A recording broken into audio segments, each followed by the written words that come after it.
I could probably mix them up with like other countries like Madagascar or I don't know. I know there's another M one. What's the other M?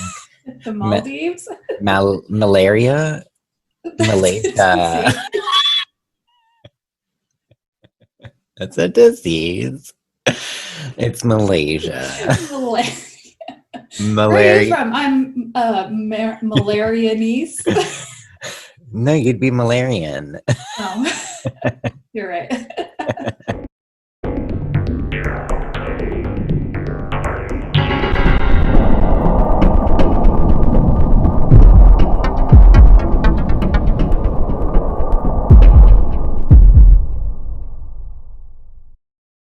Welcome to Mysteretical, where we take a theoretical approach to solving mysteries. So get out your tickets and join us for this week's Mysteretical at the Sunset Limited Train Derailment. Say that 5 times fast. Yeah. So this is the train derailment that from 1995 that we'll be talking about today. There was another one in 1993 that really doesn't have anything to do with this. Basically, the 93 one, like some sort of boat crashed into, didn't crash into, but hit a bridge, which knocked like a train rail loose. And so whenever the train was approaching it, it kept all the wires intact, so there was no notification or anything. So when the train approached it, a lot of this was in Louisiana, a lot of the, all of the train terminology has left me. A lot of the cars Wheels? The cars from the train fell into the bayou underneath, and so a lot of people like died and everything. Yeah, and got eaten by alligators. Alligators don't eat people. I'm pretty sure an alligator ate a child in Florida. Like probably, but they're not as like man eaters as crocodiles are, because I think crocodiles are more territorial, so they're angrier dinosaurs than alligators. Yeah, I don't know. What about that massive one on that golf course? You remember that? Yeah, I do. That was huge. So anyway, this is one of the only non-murder cases, which it is murder, but non-like killer. I don't know how to describe it. Like this, there is a death involved in this. It is a murder. But this one just gives me chills, and it's not like, I don't know how to describe it, but it's not like a murder, like your typical murder that you would think of, you know? Yeah. And I vaguely remember this happening because it happened in 1995. I was 9 years old when this happened. And I remember seeing it on the news, but I never really like heard about the mystery of it until I watched Unsolved Mysteries. For some reason, I don't remember it. Although if it was on Unsolved Mysteries, I'm sure I've seen it. Unsolved Mysteries. So I found the episode that they did and I watched it because I was like, well, this is going to be good research. But it was basically like this like happened. A 15-minute clip. Not even 15 minutes. It was probably 10 minutes max. Yeah.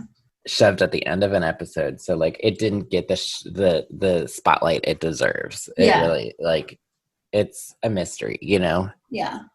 Well, I've never heard of it. For some reason, it always makes me think of Mothman, but that was like a bridge collapse. Yeah. So yeah, that's every time you say it, I'm like, Mothman? Was he responsible? Bridge collapse, and that was in the Midwest, I think, is where the bridge collapse happened. Mothman's from Virginia, so. Yeah, I mean, same thing. That's the East Coast for sure. You know what? It's the middle of the country. I know north. It's the mid-east of America. I know the Northeast. I know the South Texas, and I know West California. You know the South Texas, but not the Southwest. You live in the Southwest. I know yes. Oh. SoCal, if you drive out enough into the desert, there's ghost towns and stuff. I can do all of the perimeters. Yeah. It's the middle. It's just a jumble. I can't do the like central north perimeter. I don't know the border of Canada. I know Washington is up there. I don't know anything. Washington's north of us, like directly north. Is it Oregon that's closer? Yes. It goes California, Oregon, Washington. And then I know Michigan is up there. Idaho, Montana, North Michigan. Michigan's over here. It Michigan's wouldn't like be over South Dakota. Well, yeah, no, I know, but I don't know if North Dakota is like touching the border. Yeah. And then it's Minnesota, Wisconsin, Minnesota. Michigan is like up here because it's half in Canada or whatever, and then it's New York and Vermont and Maine. Got it. Yep. I don't got it, by the way. I might be wrong. I don't know. There's a. I don't watch Friends because I'm an Office person, but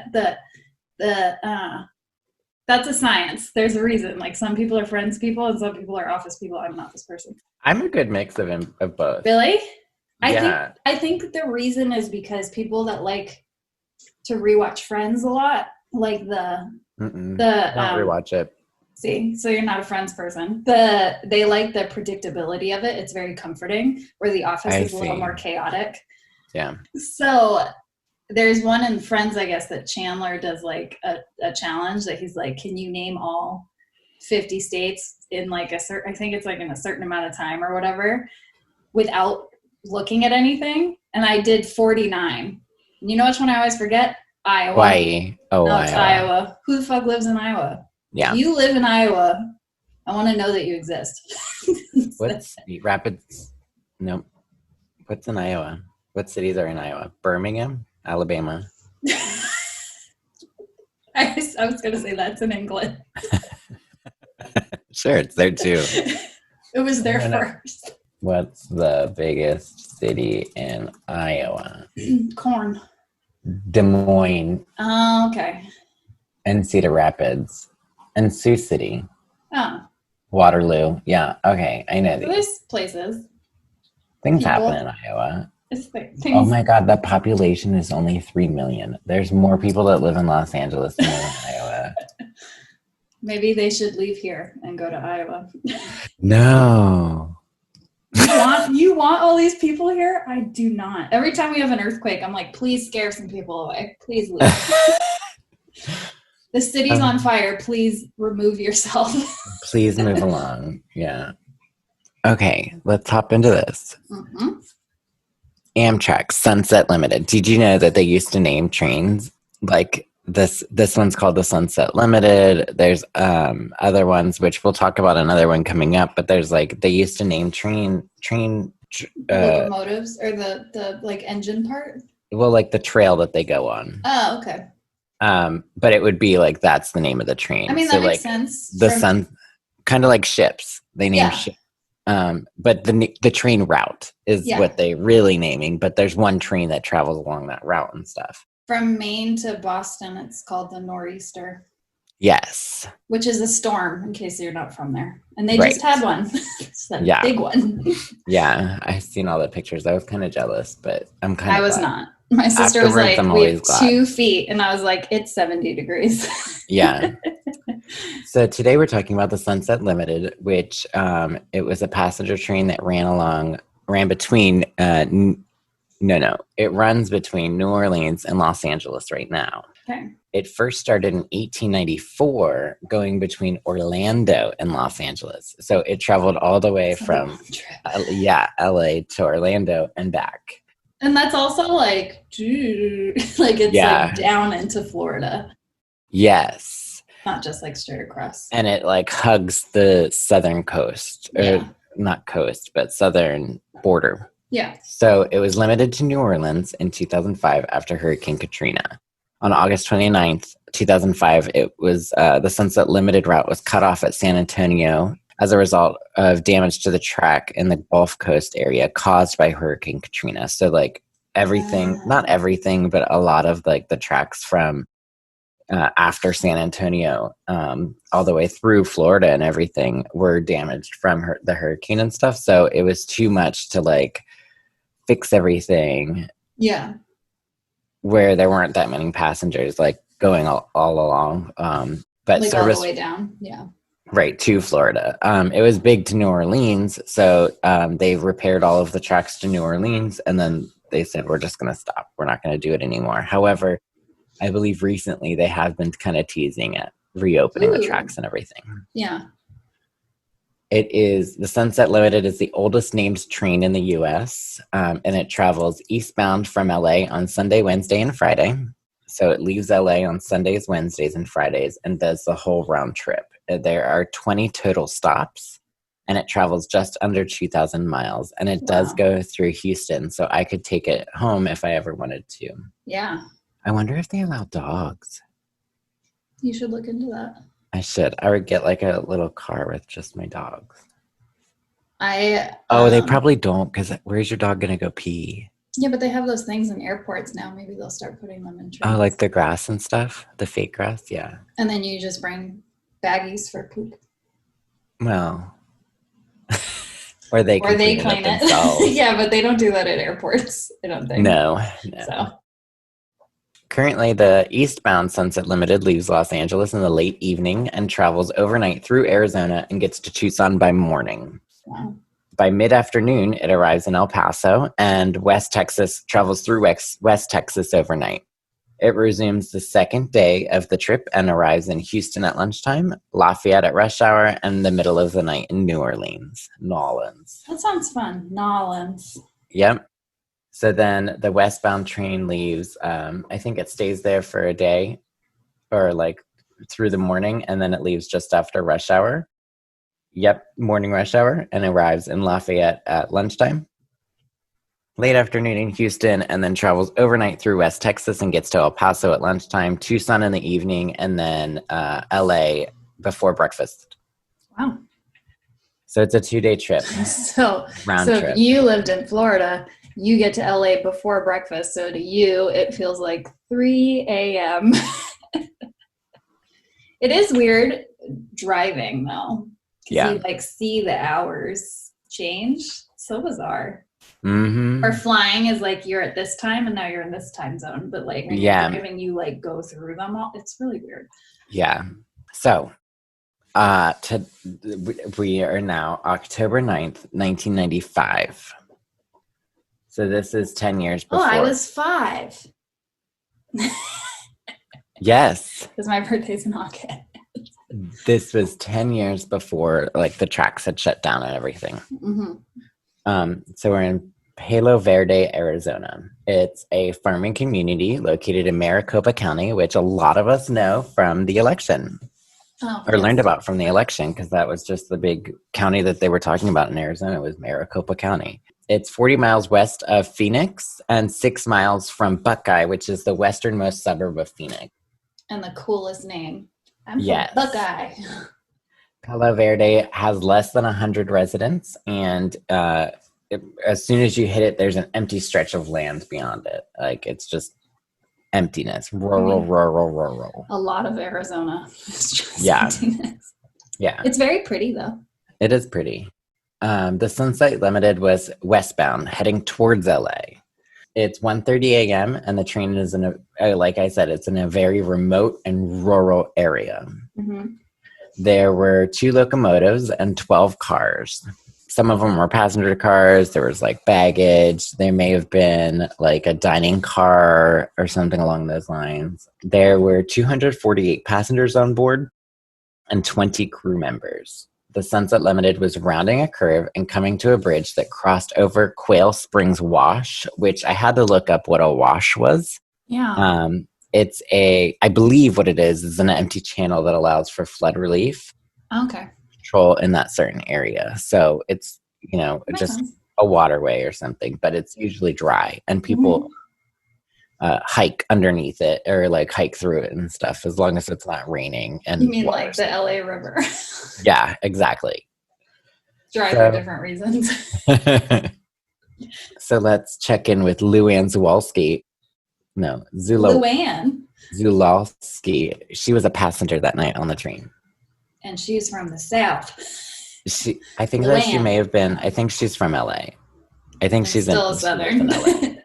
She said, quote, "It was about 1 or 1:30 in the morning. I couldn't see. It was dark. It was like pitch black out there. The only light was from the moon. And if I remember correctly, it was a full moon." And she does remember that correctly, by the way. It was a full moon. Did you go back and like trace the moon patterns in 1995? No, it pointed it out because it was Columbus Day too.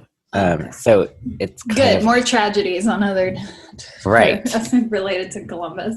So It said in a few of the articles that I mentioned that it was a full moon that night. Oh.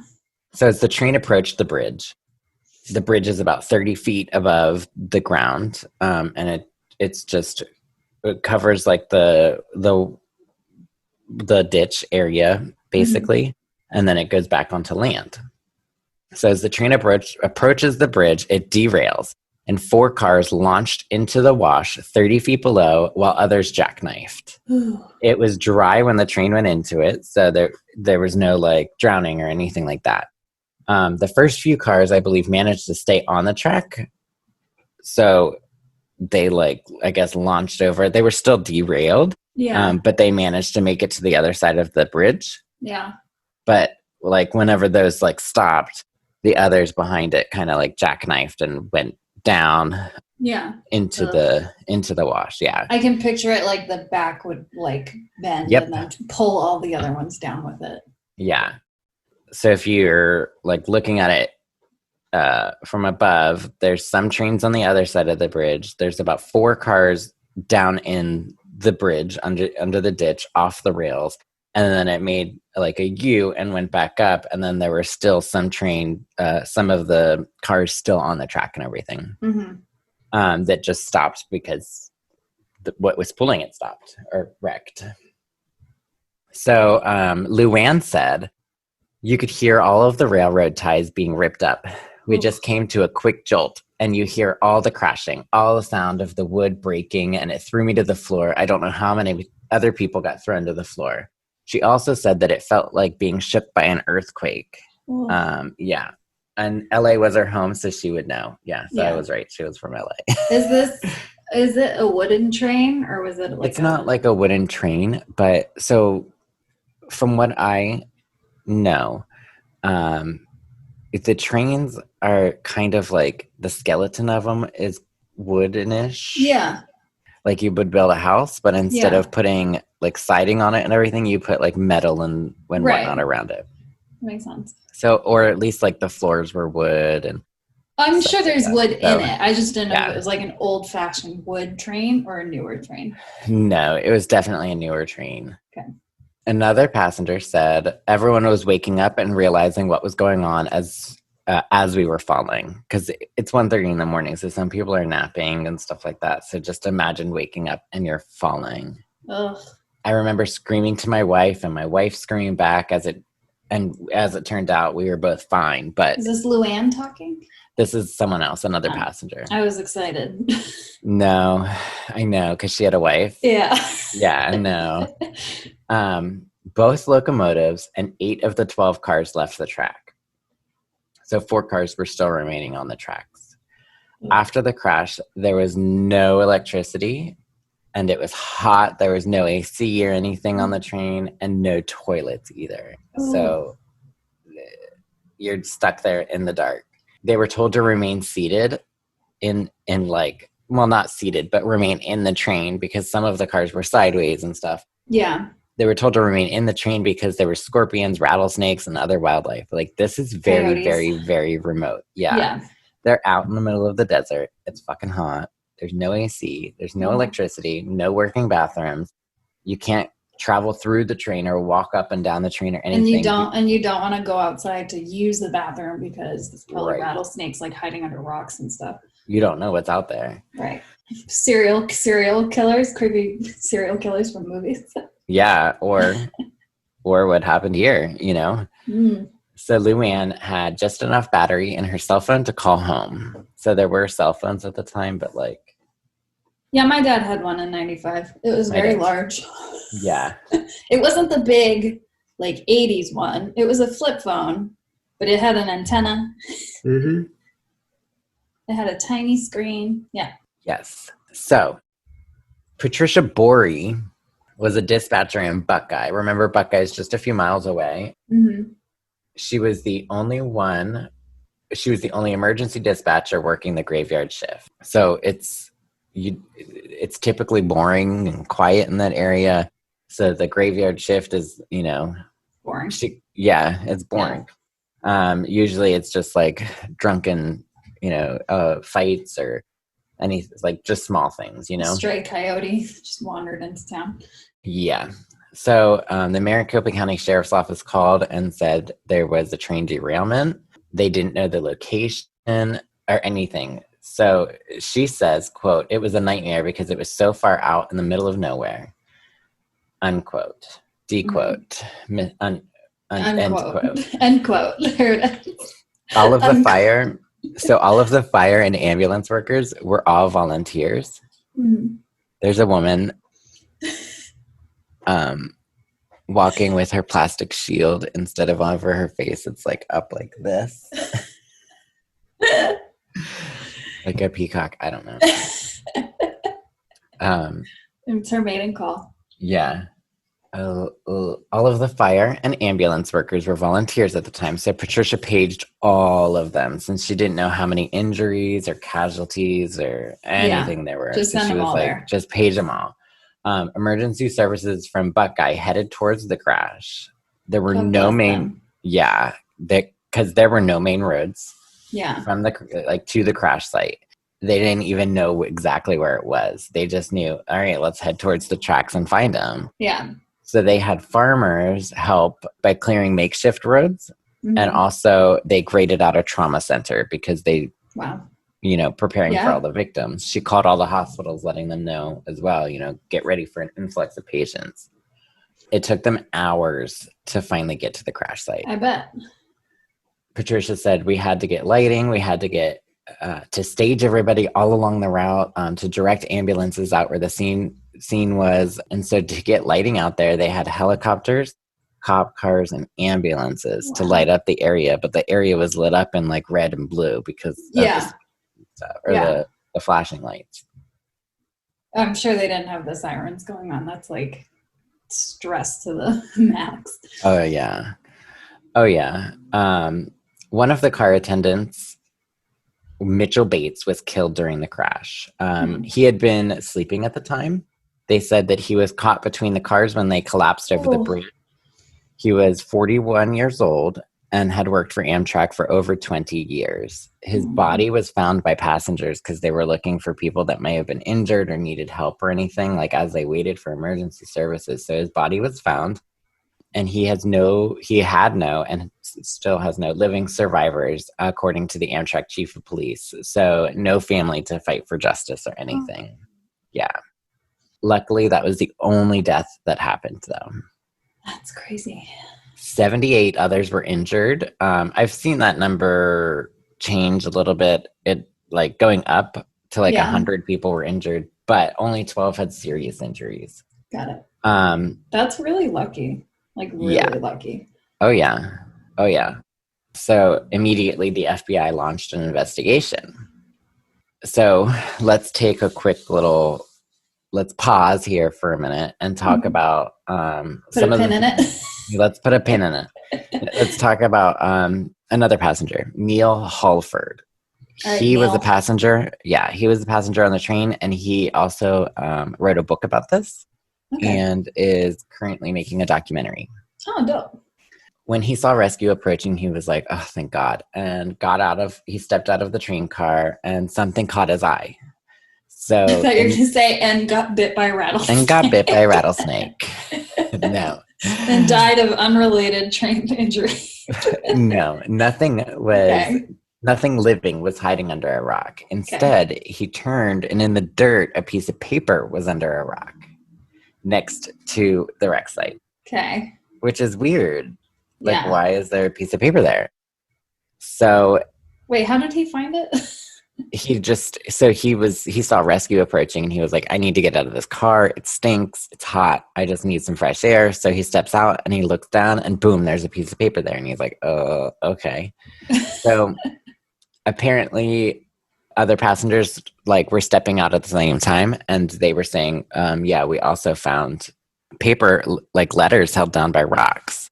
So these letters mentioned that the crash site was a retaliation for the ATF and FBI actions during the Waco siege in 1993 and Ruby Ridge in 1992. So just a little side note. I could talk about Waco for as long as you want. Let's talk about Waco. Waco, it's also known as the Waco Massacre. It was the law enforcement siege of the compound belonging to Branch Davidians led by David Koresh. They were suspected of stockpiling illegal weapons, and he was also suspected of having sex with underage girls. And marriage and shit. Yep. Gross. The ATF served a search warrant on February 28th, 1983, and gunfire erupted, killing 10 and injuring 16. The siege lasted 51 days, ending in another round of gunfire and a house fire with a total of 86 deaths, including David Koresh, 2 pregnant women, and 25 children. It was so rough. Only 9 managed to escape. Oy. This caused a lot of controversy and criticism of the FBI and ATF for how they handled the situation, and it's considered a complete disaster. I mean, I think it's a disaster on all sides. Mm-hmm. Oh, yeah. I mean, of course. Yeah. That's all that I have for Waco. Do you have anything that you want to add that might be important? No. I think it's like one of those cult ones that I'm always like, anytime a new documentary comes out about it, I'm like, I'm going to watch that. Even though I know what happens and I know how it happened.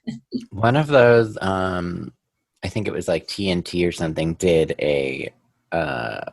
There's a series called Waco. Series, and it was actually really good. Like, I was pretty impressed by the way that they did it. I started watching it, and I forget why I stopped. I think I only got like 30 minutes into one episode, but I got excited because the blonde girl from Ozark is in it. Mm-hmm. It's that one, right? Yeah. I like her. I think it's on Netflix right now, so. I'll watch it. I want to watch Ripper first. And yeah, that's on my friend told me the Mind Games, the Mind one Hunter? about the one about the bomb that went on at the Olympics and stuff. Yeah. And she was like, I'm engrossed, and I've only been watching it for like 10 minutes. Okay, I'll watch it because it keeps suggesting that to me, but I'm like, no, shut up. Like, ignore it. She said it's good, so. Okay, I'll watch it. Yeah, it's on my list. Ruby Ridge was the site of an 11-day siege in Idaho in 1992. I've never heard of that one. Idaho? No. I mean, potatoes. Ruby Ridge? Ruby Ridge. I've never heard of that. Well, it was 40 miles south of the Canadian border. And north and south of Missouri. And south of Missouri. The FBI and U.S. Marshal Service tried to arrest Randy Weaver. Weaver was a known white supremacist. He had illegal guns at his Ruby Ridge compound. The ATF wanted him to become an informant, but he refused, so they pursued weapons charges against him. He was arrested and released, but didn't show up for the following trial. They knew he and his family would resist violently if confronted. So the FBI and U.S. Marshal Services drew up a stealth operation. Of course, of course, it turned out violent when the Weaver's dog found 6 heavily armed marshals.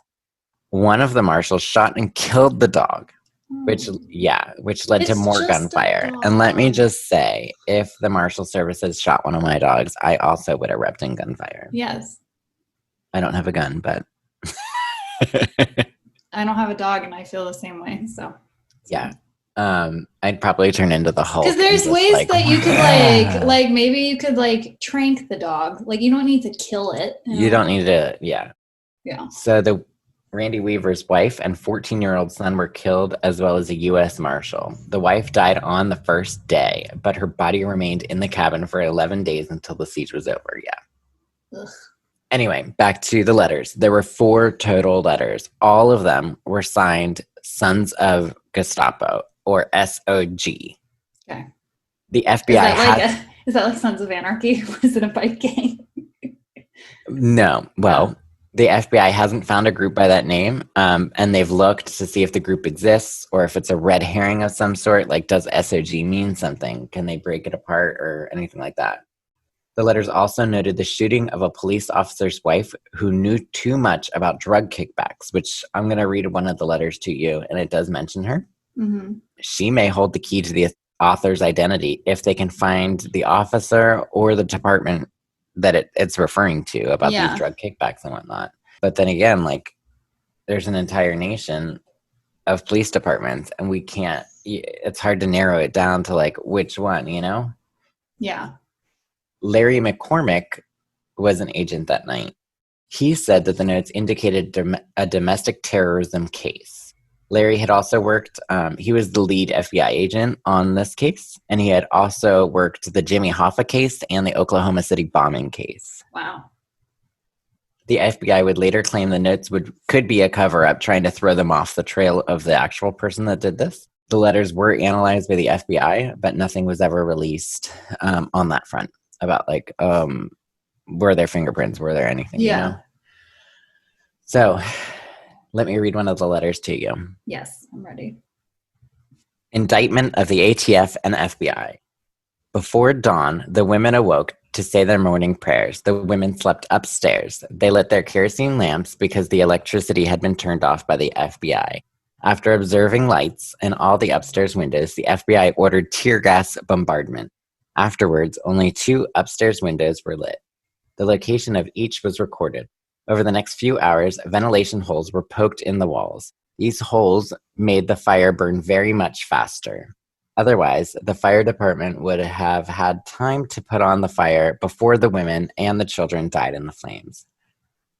At noon, the light from the 2 kerosene lamps was obscured by bright sunlight.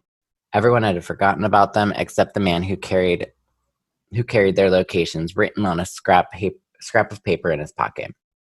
He ordered the tank drivers where to crash through.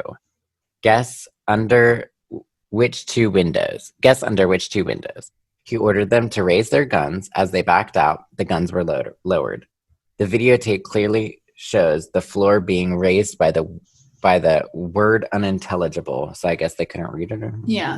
1.5 feet. Guess what happened to the kerosene lamps? Another unintelligible word. Rooms above the tanks. A minute afterwards, black smoke started to pour out of the windows where the lamps had burned. This is the normal time needed for kerosene to build up.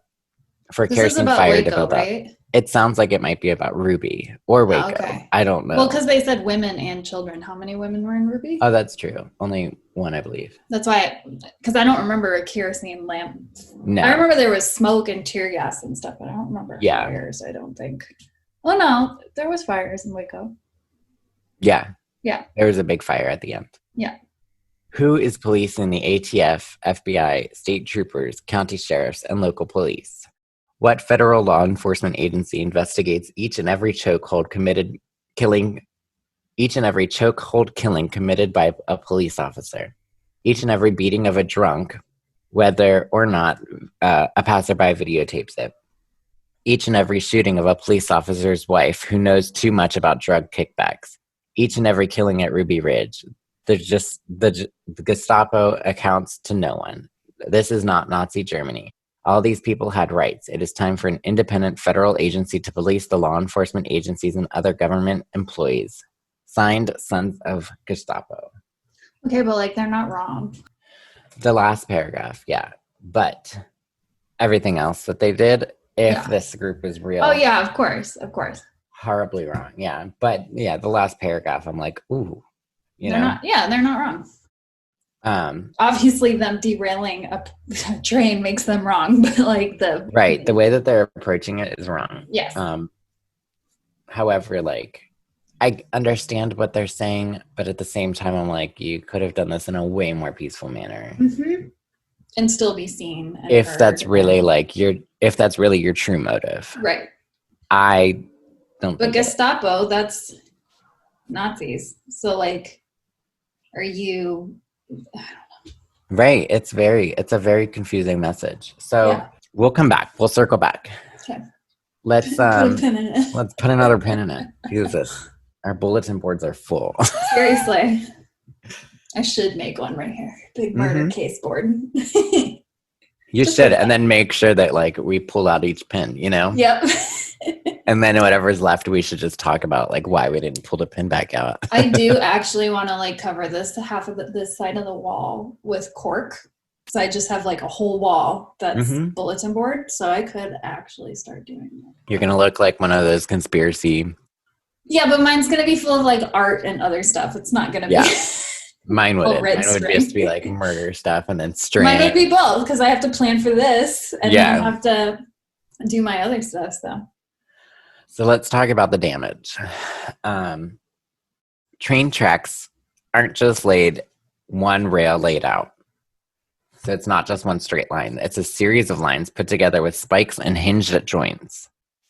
So 29 spikes were purposely removed at the bridge, laid next to the crash site. The spikes were pulled from only the left rail.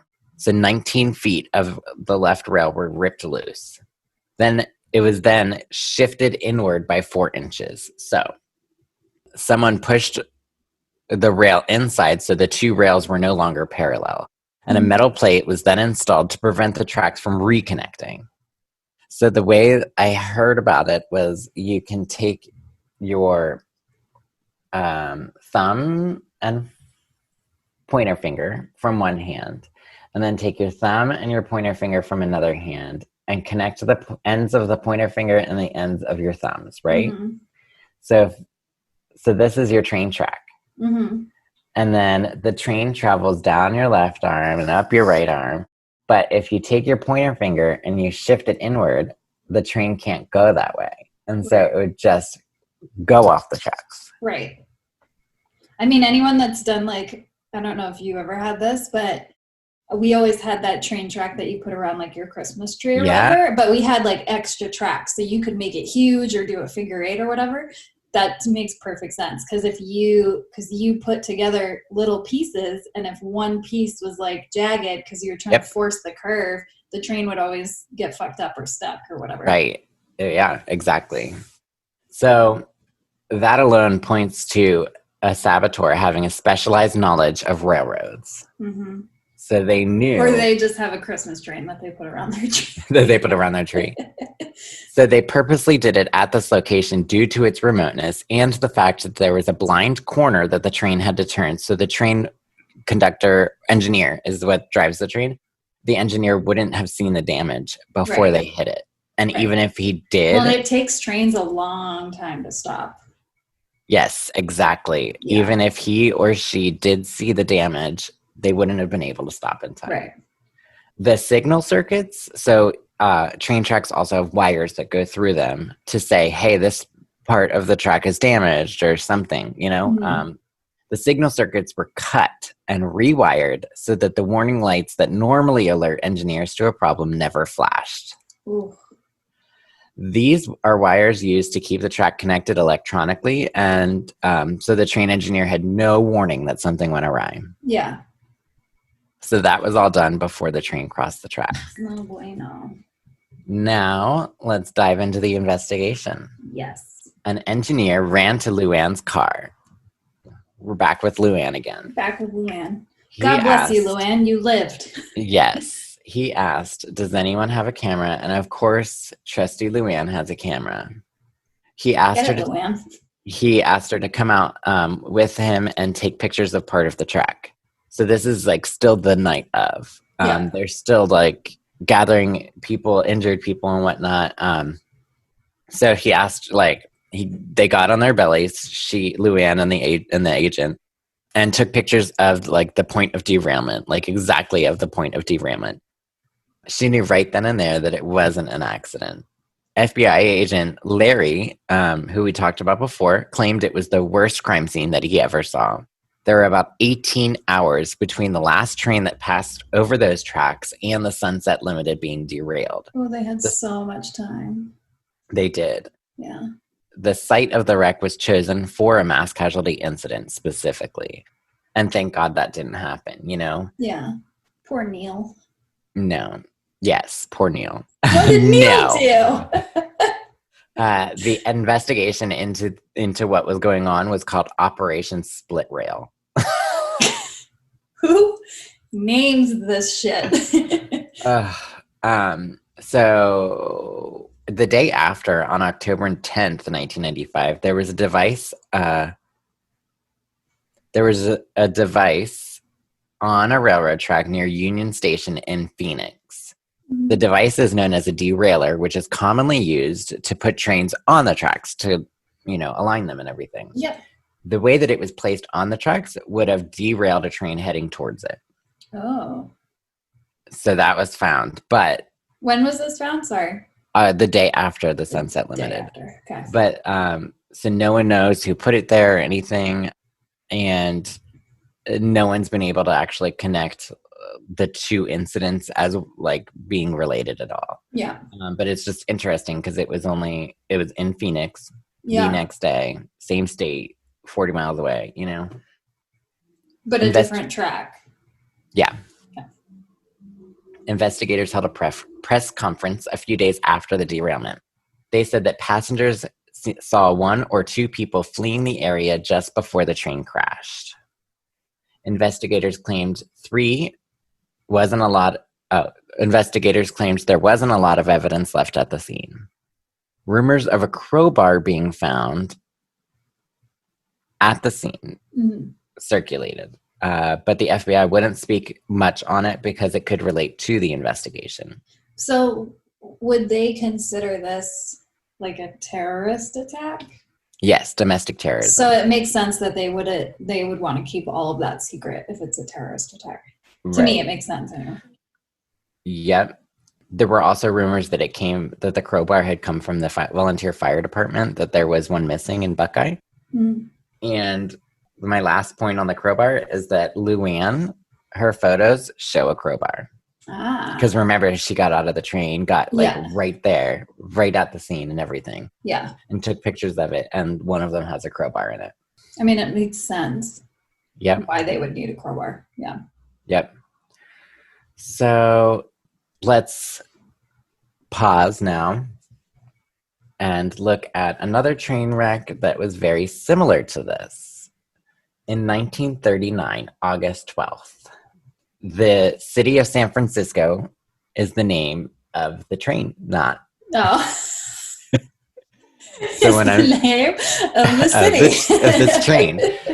So it was a train that ran from Oakland to Chicago. So if I say the city of San Francisco, I'm not referring to the actual city of San Francisco. It was headed westbound for Oakland, but was running a bit behind. It was about 30 minutes delayed. It derailed shortly after leaving the Carlin, Nevada station, heading into Harney, Nevada.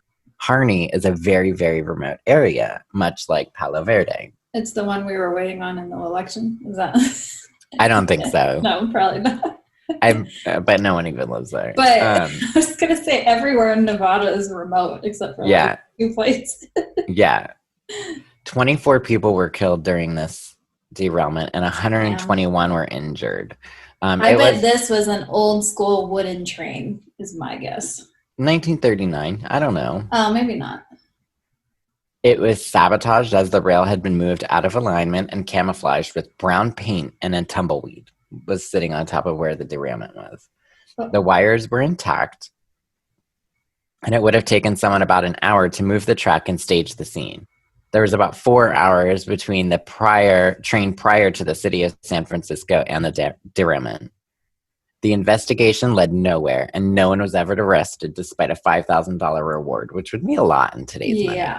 Yeah. The saboteurs had to have knowledge of the railroad operations, so they had to understand, especially to do it within an hour. Like, I personally could not go to a train track right now and have a train derailed in 4 hours or something, because I wouldn't know what I was doing. Right. So why are we talking about this? Well, the Nevada train wreck was featured in an article in a magazine for railroad buffs 1 week before the derailment. And it's very, very similar too. So the author of the article, John Sr., denies his article had any inspiration for the Sunset Limited derailment. He said that the magazine wasn't released yet, which I think that it was, because it was the October issue of this magazine. And usually the magazine issues come out at least a month ahead of time. Like, they're ahead of it. The author didn't receive his copy until 5 days after the derailment, which again says nothing. Yeah. And just because you're slow doesn't mean it wasn't there. Right.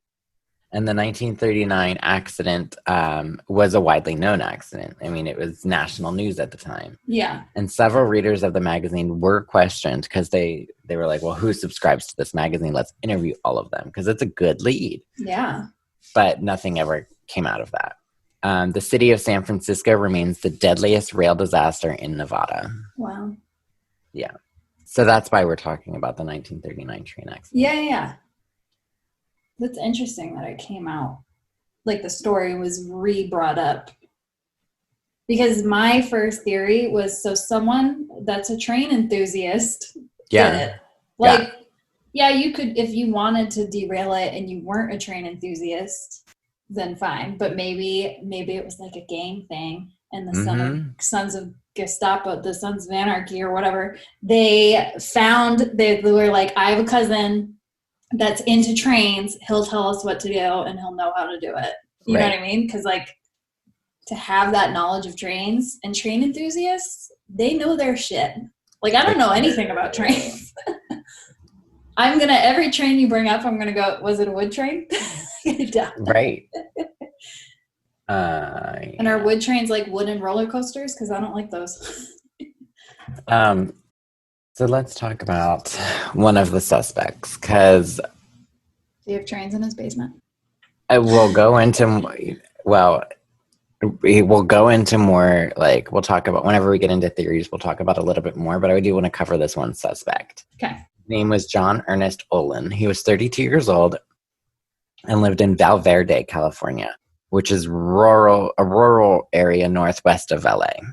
John had been arrested for a few violent crimes and burglary and even murder in the preceding years, but his murder charge was dropped because of, like, administrative confusion or something. I don't know. It's so annoying. Yeah. And he may have had a grudge against Amtrak. He owned a company called Environmental Care and Cleanup Projects, and he owned a few other companies as well, like one that picked up scrap metal from like trains or whatever. He was contracted to clean up areas along the tracks. And he had a few other companies that I just mentioned and had recently lost a contract due to a dispute with Amtrak. He had spent money basically creating a concrete foundation near a railway, I guess to store his equipment or something. And he did not get the permission of the company or like Amtrak or like sometimes the land is owned by someone else. Right. So he didn't get whoever owned the land, he didn't get their permission. He was forced to tear it apart and lost thousands of dollars in the process. And the contract never went through. Right. And the contract never went through because he jumped the gun. He had traveled from California to Arizona around the time of the derailment. And his home was raided on December 13th, 1995. They were looking for railroad tools or anything that could have related to the derailment. They did leave with many bags of evidence, but the FBI apparently cleared him of any wrongdoing, saying it might not have been him. Well, probably wasn't him. I was going to say, they can't say might and then clear somebody. It has to be more solid than that. Other clues were the bridge and the land where the train derailed. So the land around it is owned by Southern Pacific Railways. Railways. The railroad. And it's operated by Amtrak. And I believe that Southern Pacific Railways is now known as Sprint. Like the phone company. Phone? Okay. They changed. They must have bought them or something. Southern Pacific Railroad. Okay, so Southern Pacific Railroad, they started focusing on more emerging markets, such as long-range communication, and rebranded itself as Southern Pacific Railroad Internal Networking Technology, which is now known as Sprint. That's a lot. Well, it's what's it called? An anagram? Yeah. So wait, Sprint the phone company, but like, did Sprint the phone company start as a train company? Yeah. I never knew that. Fascinating. Yeah. So, the more you know. Doo-doo-doo. Anyway, Southern Pacific Railways was planning on quitting operations in the area, and Amtrak were planning on quitting operations in the area and hadn't upgraded the railway. So, where this train was traveling through, they hadn't upgraded the rail system at all. And it's one of the only like lines of track that weren't upgraded. So someone had to have known that, and that's not normally common knowledge. Unless you're a train enthusiast. Right. So the person who did this would have had to have known that this was the perfect area. Number one, it's remote. Number two, it has old tracks. Number three, there's a blind curve so the engineer can't see damage done to it. Yeah. Number four, there's a bridge with a 30-foot drop. Yep. This was intentional. So let's break into theories now. I'm ready. Could it have been domestic terrorists? like the Sons of Gestapo, which is commonly believed that they were only misleading investigators with the letter, but could it have been something like that? Could it have been another terrorist group or a gang or something of that nature? Because this is, I want to say this is shortly after Oklahoma City. This is shortly after like Waco. This is shortly after Ruby Ridge. Like this is in that time area where these cults or domestic terrorists, these events are happening in the U.S. pretty commonly. Not commonly, but more often than now, at least, Yeah. So could it have been that?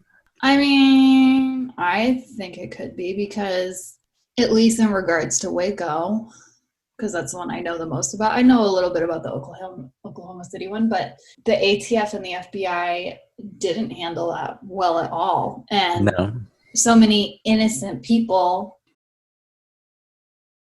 well, children, so they're innocent, got stuck in this situation and then were killed because of it, Yeah. Oh, yeah. So, and how long did Waco go for? 51 days. So I would also be mad about that. You know what I mean? Like, it's not the way to go about it, but. Yeah. I mean, I think that the government learned a lot from those two situations. Yeah. And hopefully if something like that were to ever happen again, it would be handled a lot differently and a lot better and with a lot less casualties. Yeah. Hopefully. But I can see that being a reaction to them fucking up because they fucked up a bunch of times in a row, like right around that time. So. Who did the Oklahoma City bombing? I don't remember. I don't know that one as well. I remember that happening. It was... I only learned about it later in life. Timothy McVeigh. So Timothy McVeigh was actually at Waco handing out pro-gun flyers. Did you know that? He was? No. Yeah. What do you mean at Waco? Like at the compound, or he was... During the siege. Yeah. Tons of people. So there was like a line of police, right? That had, whenever you're under siege, you're basically like, there's people waiting at the border of your land, waiting for you to like step off it or waiting for gunfire to start or something. Yeah. So behind that front line of officers and agents and stuff like that, people were gathering because number one, they were protesting it. Number two, they were protesting, anything that was happening. So there was like multiple different people there. They were fighting for the people that were at the compound. They were fighting against the people that were at the compound. So it was just like chaos ensued. Yeah. And he was at like behind the police line handing out flyers, like pro-gun flyers, like for the compound, people that were trapped inside the compound. Yeah, very interesting. I could definitely see it being something along those lines where someone is disgruntled. There's a little bird right there. It is so little. It's a hummingbird. Okay. Oh, you're because at first, like, I saw the beak and I was like, oh, it's over there. I thought it was further away, but then I realized it's right there outside my window. I love hummingbirds. They're so cute. Yeah. Anyway. I don't know where you left off. We were talking about Timothy McVeigh and stuff. Yeah. So like I could definitely see it being someone along those lines where they are angry about things that have happened within the government and they want to make a statement. However, what confuses me most is why haven't they made another statement? Like why was this the only statement that they made and the only time that they like did anything? If they were doing it for mass casualties and only one casualty happened, I think they would try again because they'd be like, well, that didn't work. We got to do it again. Right. Unless they felt their point was made. I don't know. Yeah. But if they really were protesting what happened at Waco, what happened at Ruby Ridge and stuff like that, their point wasn't made. It wasn't until years and years and years later that not years and years, but like it wasn't until a while afterwards that they actually combined everything that had happened and came up with like an analysis of how it could be handled differently. Like you really have to take time to study that and then put it into effect. Yeah. So theory number 2 is, could it be an act of revenge from an employee or a contractor? Which is another, like, this is kind of where I'm leaning, because they have a working knowledge of railroad systems. Mm-hmm. They would have known that this railway was outdated. They would have known like a good spot those to details, do it too, yeah. right? But it couldn't have just been like a conductor or something like that. It would have had to been an engineer who knows how to either build the railways or is seeing like, okay, well, if I'm driving like driving the train or whatever, if I'm driving the train and I go around this curve, I'm not going to see any damage or anything like that, you know? Mm-hmm. And to be able to like rewire everything. But I also think some train conductors have to be train enthusiasts, and they might know how to do all that too. Right. On top of, because I think you have to train very seriously to drive trains. It's not just like you can apply and be a train conductor. Like, you have to have knowledge. So, well, conductors are like the people that take your tickets and stuff like that. But engineers are the ones that actually drive the train. Oh, that's what I meant. But I know what you're saying, because I also had that thought.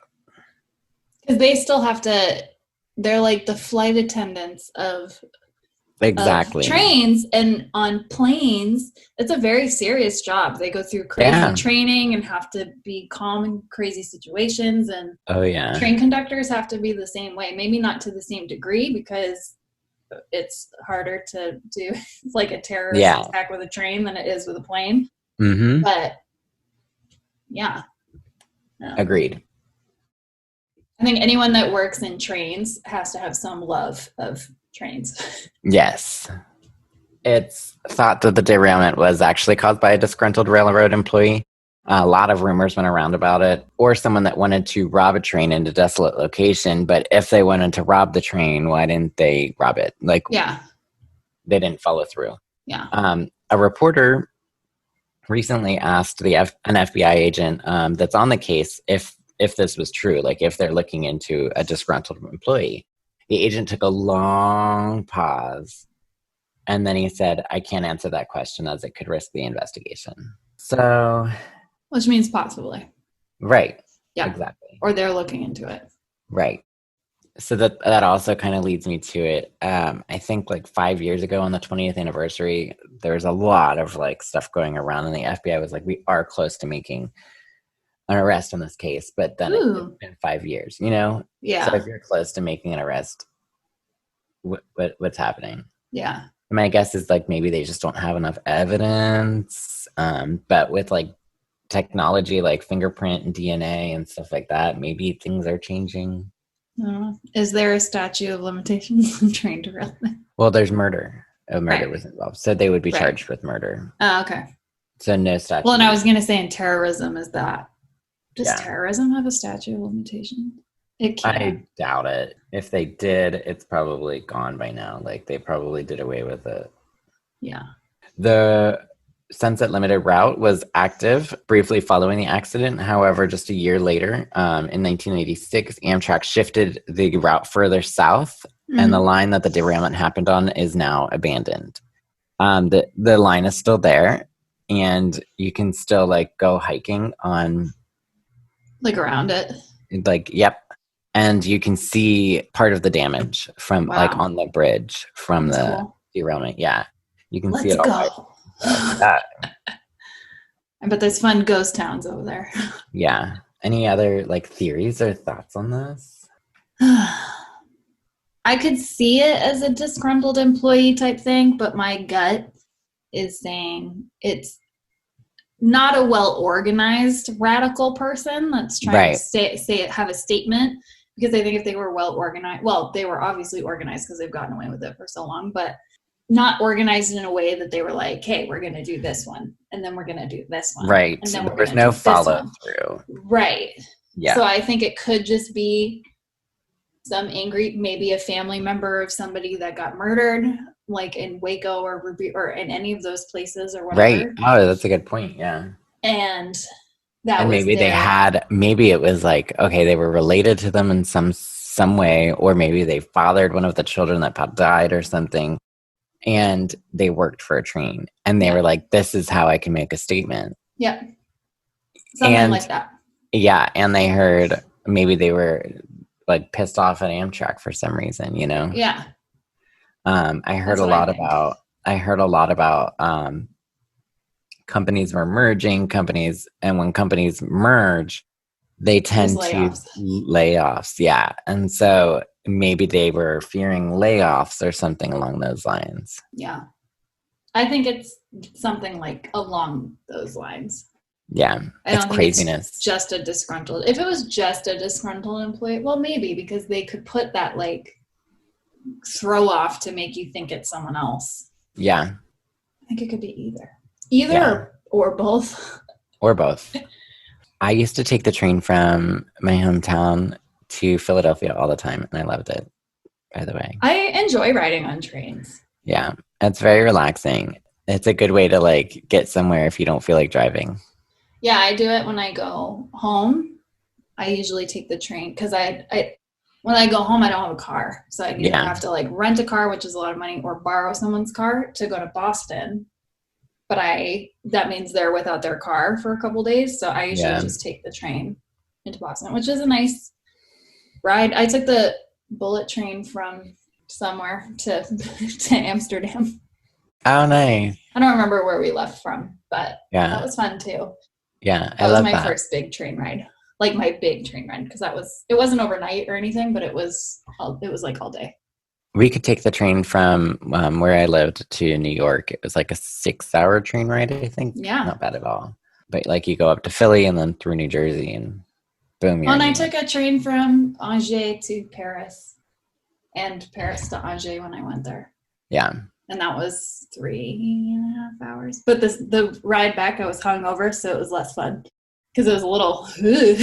Yeah. Oh, yeah. I was like, I might throw up. Yeah. I love trains. Yeah, I'm a fan of train rides. They're fun. If you have tips or information on the October 9th, 1995 derailment of the Sunset Limited, visit tips.fbi.gov or call the FBI Phoenix office at 623-466-1999. A reward of up to $310,000 is available for information leading to the arrest and conviction of the individual or individuals responsible for the crime. The FBI put up $250,000, Amtrak put up $50,000, and the Maricopa County Attorney's Office put up to $10,000. Oh. Please feel free to email us at mrretical@gmail.com or follow us at Mr. Retical on Instagram, Facebook, Twitter, and TikTok. And leave us a 5-star review wherever you listen to podcasts. And tell all your friends about us. Don't play with strangers. And don't trust ATF. I'm kidding. Don't trust your government. Chugga, chugga, choo, choo.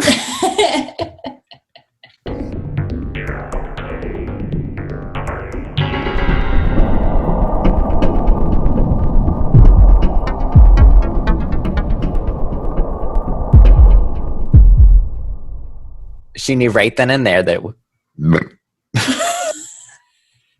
Pardon me. You can cut that.